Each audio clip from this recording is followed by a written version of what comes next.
한양 도성 안에는 청계천이라는 물줄기가 흐르고 있었습니다. 그 물은 양반들의 기와집 지붕에서 떨어진 빗물을 모아 중인들의 행락마당을 지나 가장 낮은 곳으로 흘러갔습니다. 물이 가장 낮은 곳에 닿으면 거기에는 늘 이름 없는 것들이 모여 있었습니다.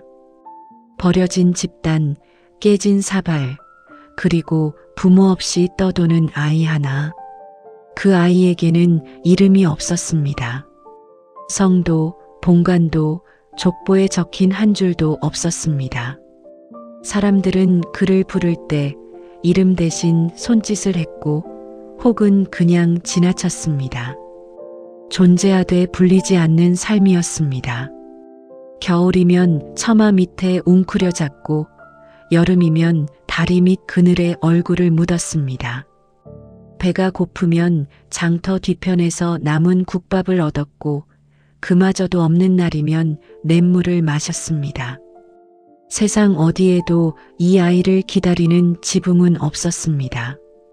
그런데 이상한 버릇이 하나 있었습니다. 아이는 쪼그려 앉아 땅 위에 무언가를 그렸습니다.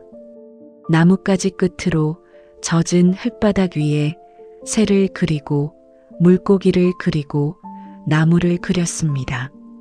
아무도 시키지 않았습니다. 아무도 가르쳐 주지 않았습니다. 다만 눈이 보는 것을 손이 따라갔을 뿐입니다.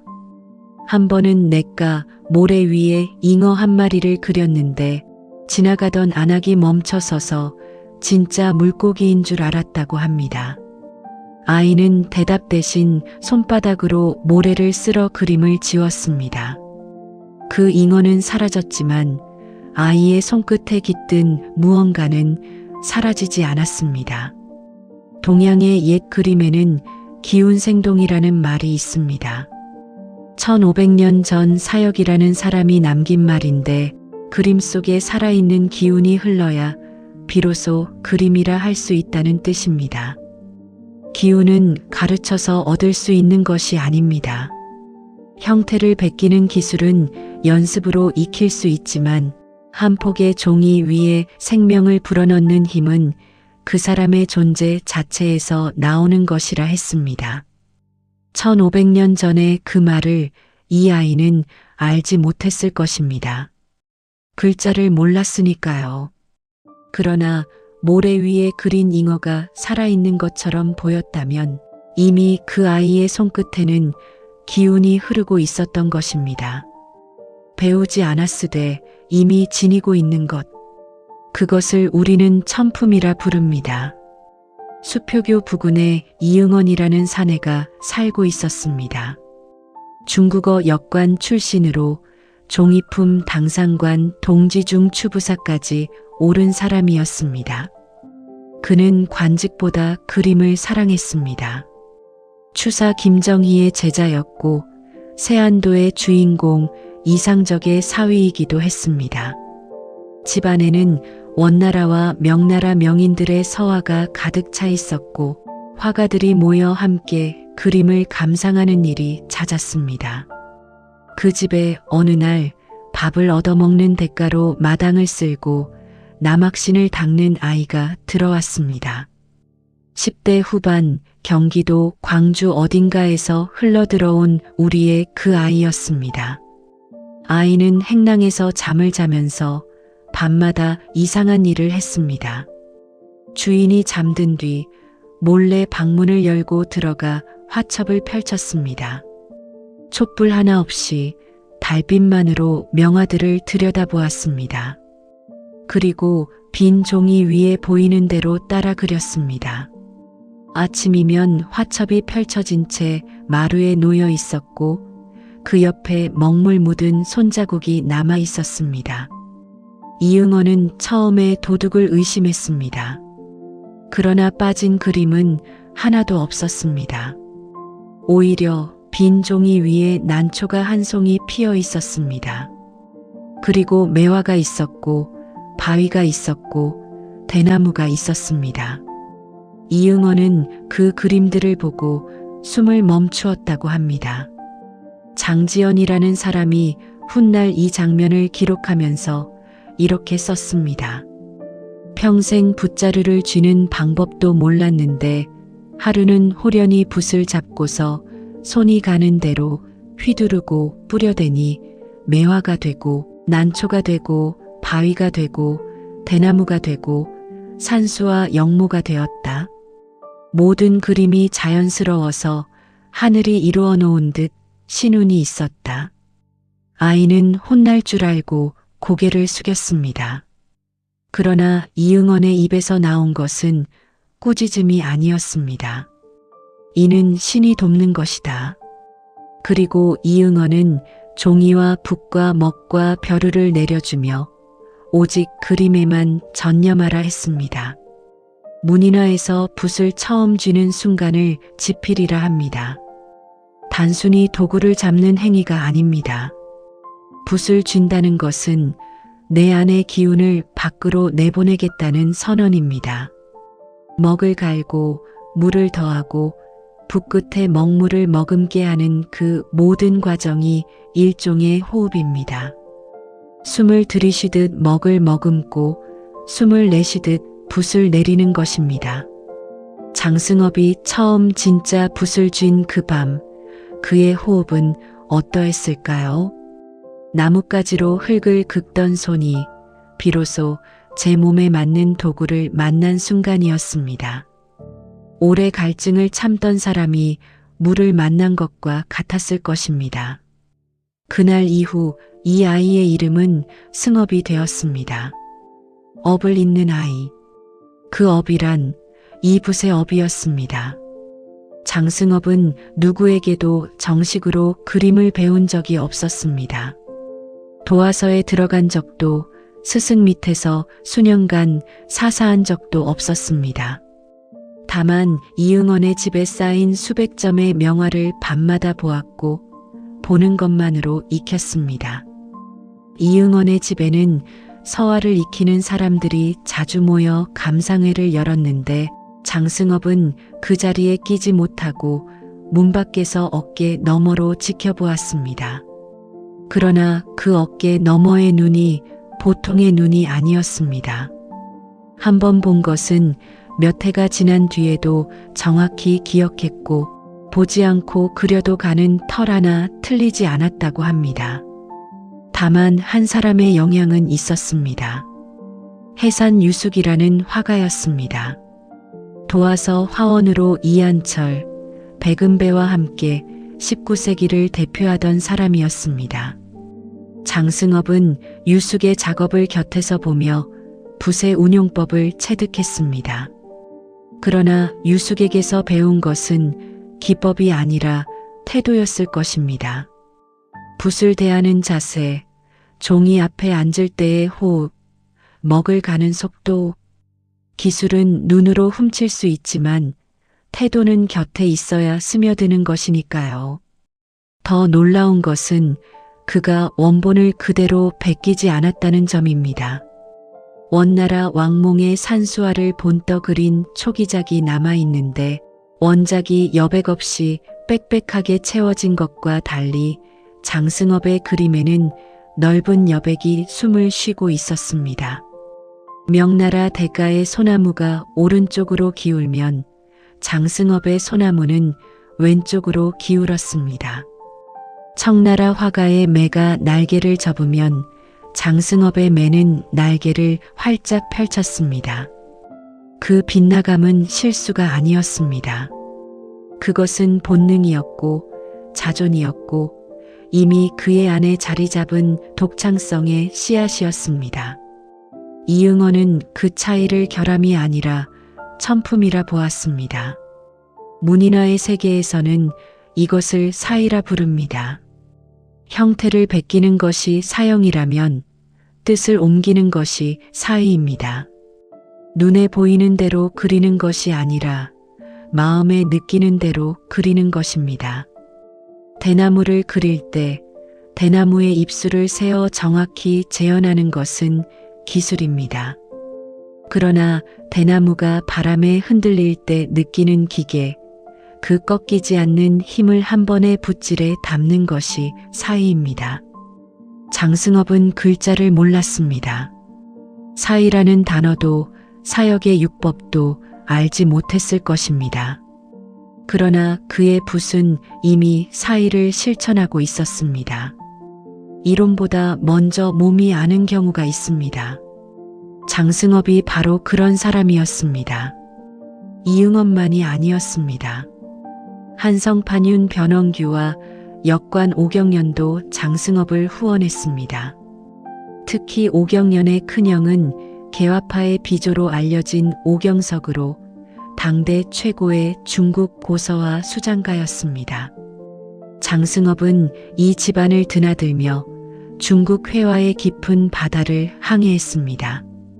양주 팔계의 대담한 필치, 상해파의 화사한 색감, 남종문 인화의 고아한 정신세계까지 한 곳에 머무르지 않고 여러 물줄기를 자기 안으로 끌어들여 하나의 강으로 만들어가고 있었습니다. 20살을 넘기면서 그의 이름이 한양에 퍼지기 시작했습니다. 처음에는 이응원의 지인들 사이에서였습니다. 이응원 집에 묘한 아이가 있다. 밤새 그린 그림이 장대하다. 그 소문은 중인 사회를 넘어 양반 문인들의 귀에도 닿았습니다. 그들은 처음에 코웃음을 쳤습니다. 부모도 모르는 거지 출신이 무슨 그림을 그리겠느냐고. 그러나 실물을 본 순간 그 코웃음은 침묵으로 바뀌었습니다. 매천 황현이라는 학자가 훗날 이렇게 적었습니다. 필치가 대단히 소방하고 계산하지 않은 듯 가볍게 점철했는데도 자연스러운 가운데에 그윽한 운치가 있다. 이것을 일컬어 신품이라 하는가 보다. 신품이라는 것은 인간의 솜씨를 넘어선 경지를 뜻합니다. 사람이 그렸되 사람의 것이 아닌 듯한, 신이 손을 빌려 그린 듯한 그림. 그래서 위암 장지연은 신이 모였다, 신이 도왔다라는 표현까지 써가며 그의 그림을 추켜 세웠습니다. 장승업은 밑그림을 그리지 않았습니다. 종이를 펼치고 먹을 갈고 붓을 들면 그대로 시작이었습니다. 머릿속에 완성된 그림이 이미 존재하고 있었기 때문입니다. 마치 보이지 않는 그림 위에 색을 입히듯 붓을 놀렸습니다. 호치도라는 그림을 보면 이것이 명확해집니다. 매 2마리가 심하게 뒤틀린 나뭇가지에 앉아있는 그림인데 위쪽 가지의 매는 온몸에 긴장이 팽팽합니다. 당장이라도 먹잇감을 향해 날아갈 듯합니다. 나뭇가지도 매의 몸짓을 닮아 각이 심하게 꺾여 있습니다. 아래쪽 가지에 앉은 매는 한 발을 든 채 주변을 구경하는 여유를 부립니다. 나뭇가지도 매처럼 편안하게 뻗어 있습니다. 화면 안의 모든 요소가 한 몸처럼 조화를 이루고 있는 것입니다. 이 그림이 단숨에 한 번도 멈추지 않고 그려졌다는 것을 믿을 수 있겠습니까? 그러나 사실입니다. 곁에서 지켜본 사람은 이렇게 말했습니다. 보는 사이에 한 폭이 끝나니 붓이 그리는 것인지 바람이 그리는 것인지 알 수 없었다. 이것이 바로 일필위지입니다. 동양화에서 가장 높은 경지로 치는 것 중 하나입니다. 한번 내리그은 선에 생명의 전부를 담는 것, 돌이킬 수 없는 한 번의 호흡에 자신의 존재를 거는 것. 서양화는 덧칠이 가능합니다. 유화는 말리고 다시 올릴 수 있습니다. 그러나 먹은 한 번 종이에 스미면 영원합니다. 지울 수 없습니다. 고칠 수 없습니다. 그래서 동양화의 한 획은 삶의 한순간과 같습니다. 되돌릴 수 없는 시간 속에서 떨리는 손으로 내리긋는 선 하나, 그것이 곧 살아있다는 것의 증명입니다. 장승업의 붓은 그렇게 매번 살아있음을 증명하고 있었습니다. 그러나 세상은 재능에만 감탄하지 않았습니다. 세상은 출신을 물었습니다. 장승업은 여전히 족보도 정식 호적도 어떤 가문에도 속하지 않는 사람이었습니다. 그의 재능이 높을수록 그의 출신이 만드는 벽도 높아졌습니다.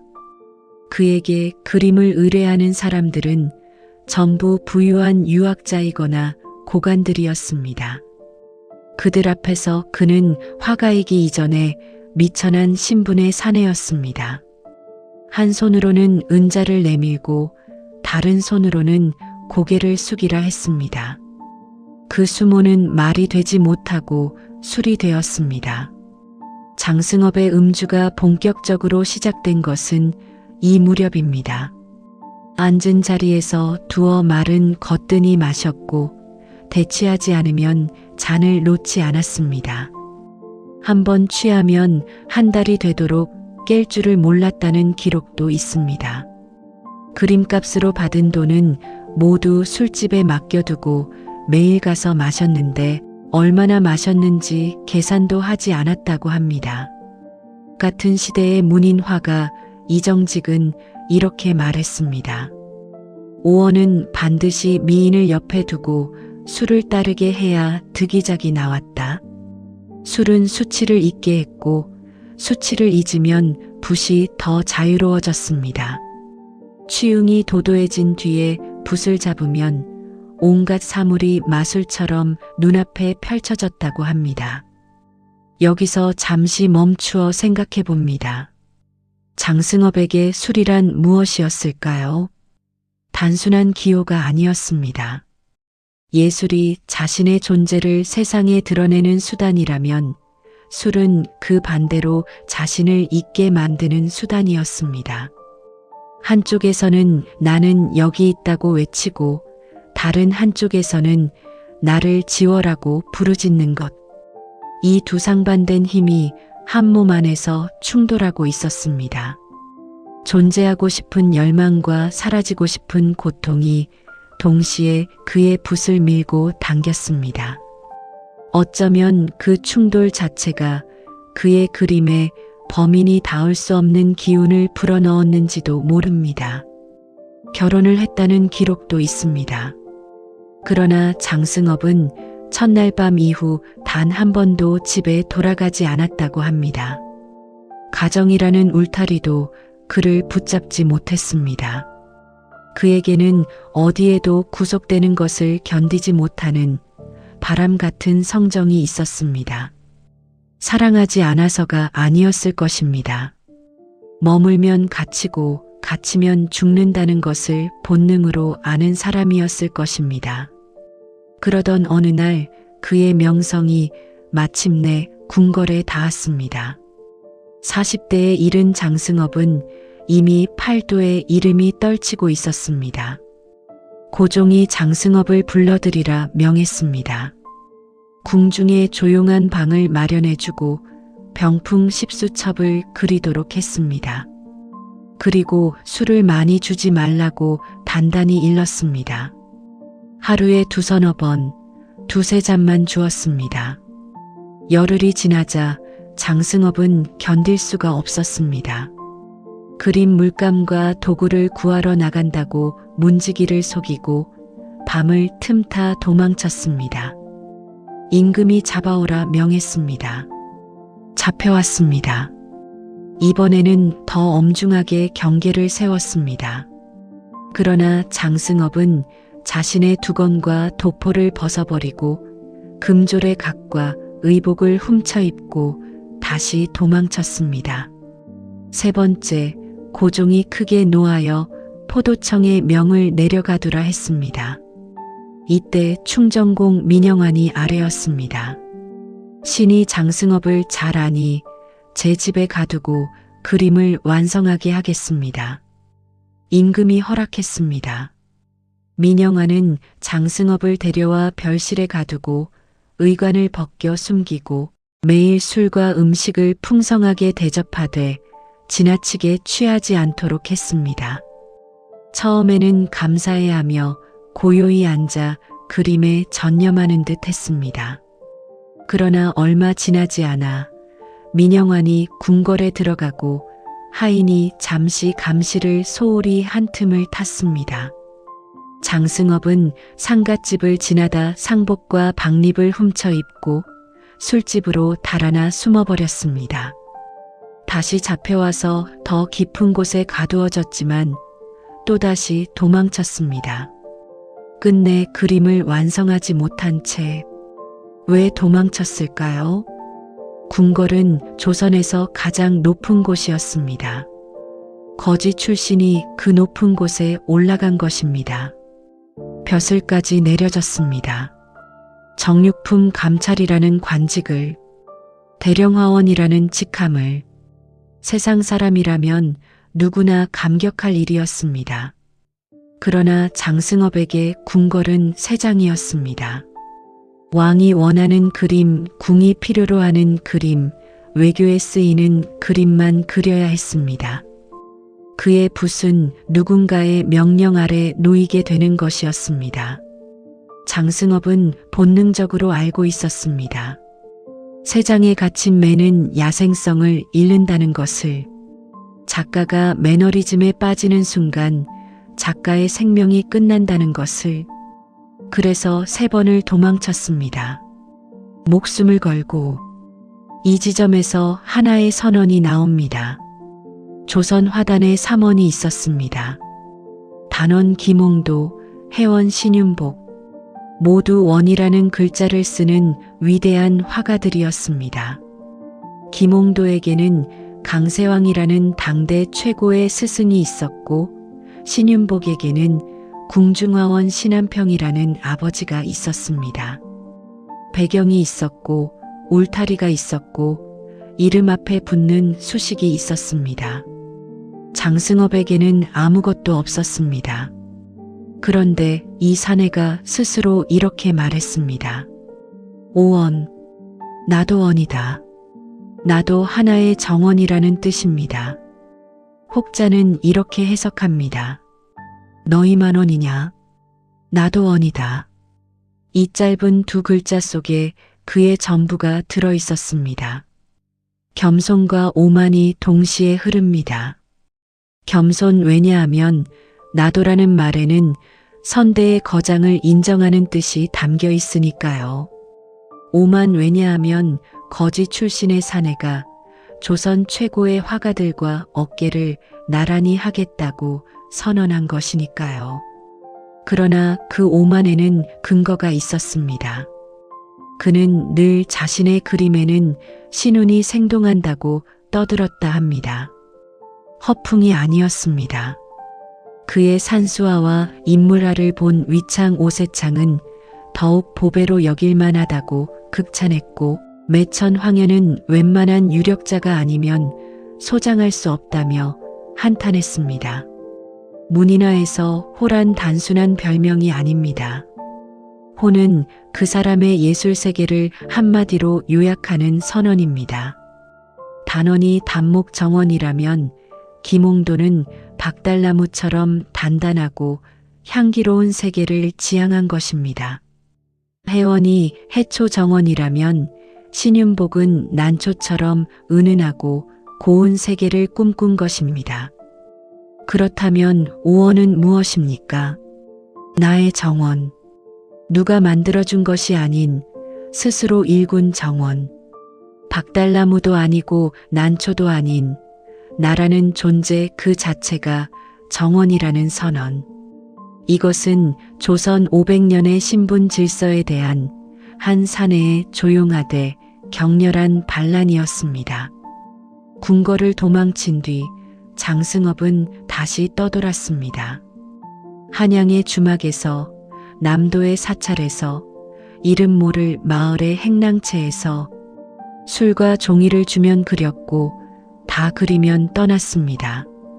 붙잡으려는 이가 있으면 밤에 몰래 빠져나갔습니다.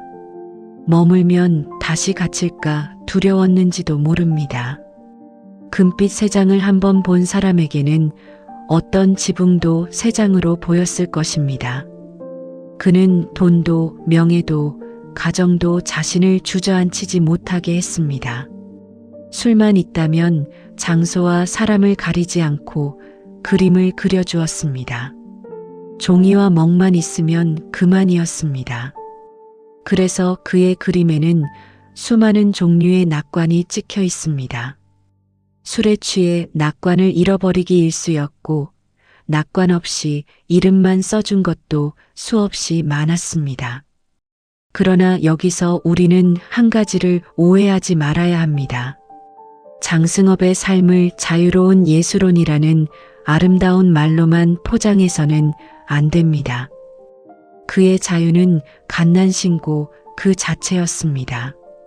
술에 취해 미처 완성하지 못한 그림을 제자들이 대신 마무리하는 일도 있었고 대취하여 한 달을 깨지 못하는 날들도 있었습니다. 취명거사라는 또 다른 벼로가 있었습니다. 술에 취해 눈을 감은 사람이라는 뜻입니다.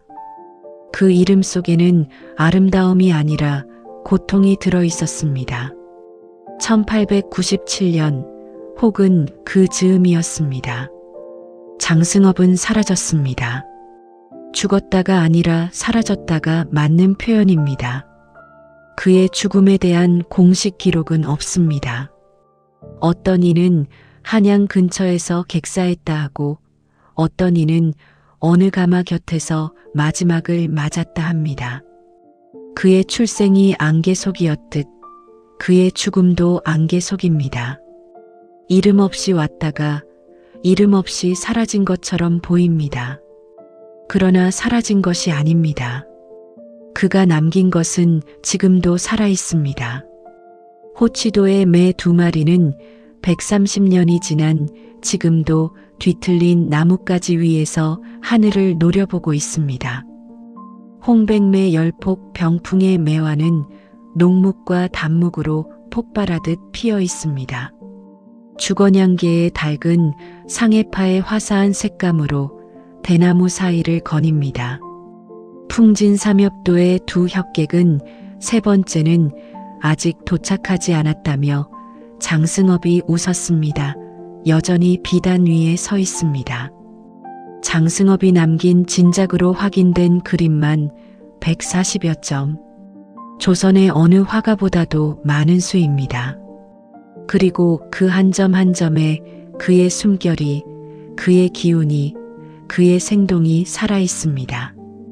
장승업의 제자 심전 안중식은 스승이 세상을 뜬 지 19년이 지나서도 이렇게 적었습니다. 눈 깜빡할 사이에 벌써 30년이 가까우며 선생도 또한 돌아가셨다. 이제 그림에 글을 쓰자니 자목 그 풍채가 떠오르는구나. 안중식과 소림 조석진은 장승업의 화풍과 화법을 이어받아 서화미술원을 세우고 서화협회를 결성하여 이상범, 병관식, 허백년, 김은호를 길러냈습니다. 현대 한국화의 거장이라 불리는 이들 모두가 장승업에게서 뻗어나간 가지입니다.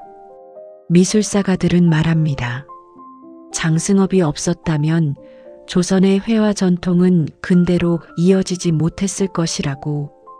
청계천 흙바닥에서 나뭇가지로 물고기를 그리던 아이의 손끝이 150년이 지난 지금까지도 한국화의 뿌리에 닿아 있는 것입니다.